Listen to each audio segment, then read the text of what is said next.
कैसे हुई थी शिवलिंग की उत्पत्ति और क्यों छिड़ी थी ब्रह्मा और विष्णु जी में बहस। शिव पुराण में शिवलिंग की उत्पत्ति को लेकर 2 अध्याय हैं। आइए सरल भाषा में उसे समझने की कोशिश करते हैं। चलिए जानते हैं कि आखिर ब्रह्मा जी और शिव जी के बीच बहस क्यों छिड़ी थी। इसके बाद शिवलिंग की उत्पत्ति कैसे हुई।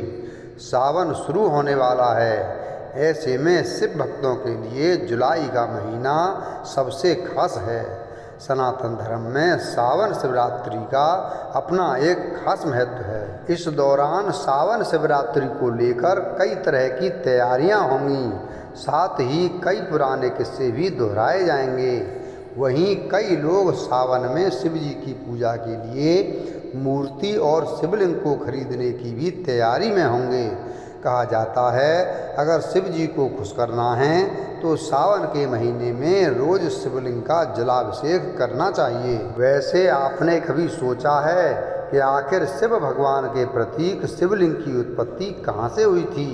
शिवलिंग को अगर आसान भाषा में समझा जाए तो इसका मतलब है शिव का प्रतीक। शिव का मतलब है भगवान शिव और संस्कृत में लिंग का मतलब प्रतीक होता है। शिवलिंग को पूरे ब्रह्मांड की ऊर्जा का प्रतीक माना गया है। शिवलिंग शिव भगवान का निराकार स्वरूप है। शिव पुराण के 7वें और 8वें अध्याय के अनुसार ब्रह्मा जी और विष्णु जी के बीच एक बार इस बात को लेकर बहस हुई थी कि दोनों में से कौन श्रेष्ठ है। दोनों के बीच की लड़ाई खत्म होने का नाम नहीं ले रही थी। ये लड़ाई विकराल रूप लेती जा रही थी और देखते ही देखते तीनों लोग धू कर जल उठे। ये सब देखकर भगवान शिव ने दोनों के अभिमान को मिटाने की ठान ली। पूरी तैयारी के साथ शिवजी चल पड़े। इसी बीच तीनों लोग की बुरी हालत देखकर शिवजी ने एक बड़े से अग्नि स्तंभ लिंग का रूप धारण कर लिया। इस अग्नि स्तंभ लिंग का कोई भी छोर नहीं था। अग्नि स्तंभ को देखते ही ब्रह्मा और विष्णु जी शांत हो गए। दोनों ने इस बात को लेकर हामी भरी कि जो भी इस स्तंभ के अंत का पता लगा लेगा अब वही श्रेष्ठ होगा। ब्रह्मा जी और विष्णु जी इस स्तंभ के अंत का पता लगाने निकल पड़ते हैं। झूठ का सहारा लेकर ब्रह्मा जी ने कहा कि उन्होंने इस अग्नि स्तंभ का अंत देख लिया है।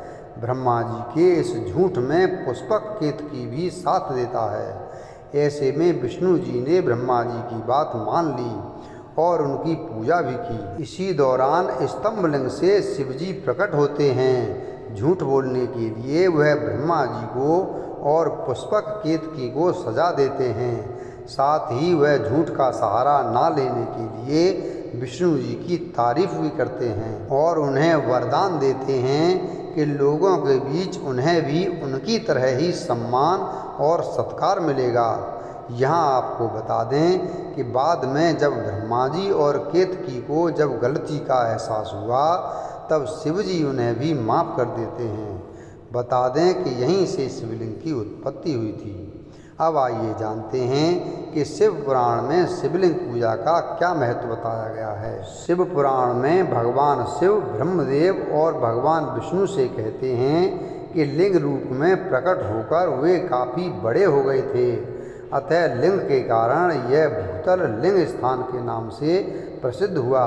संसार के लोग इसका दर्शन और पूजन कर सकें इसलिए यह अनादि और अनंत ज्योति स्तंभ या ज्योतिर्लिंग अत्यंत छोटा हो जाएगा। उन्होंने बताया कि यह ज्योतिर्मय ज्योतिर्लिंग सभी प्रकार के भोग उपलब्ध कराने वाला और मोक्ष प्रदान करने वाला एकमात्र साधन है। इसका दर्शन, स्पर्श और ध्यान जीवों को जन्म और मरण के कष्ट से मुक्ति देने वाला है। उन्होंने बताया कि यह ज्योतिर्मय लिंग सभी प्रकार के भोग उपलब्ध कराने वाला और मोक्ष प्रदान करने वाला एकमात्र साधन है। इसका दर्शन, स्पर्श और ध्यान जीवों को जन्म और मरण के कष्ट से मुक्ति देने वाला है। वीडियो अगर पसंद आया हो तो वीडियो को लाइक करें, चैनल को सब्सक्राइब करें और बेल आइकन प्रेस करें। धन्यवाद।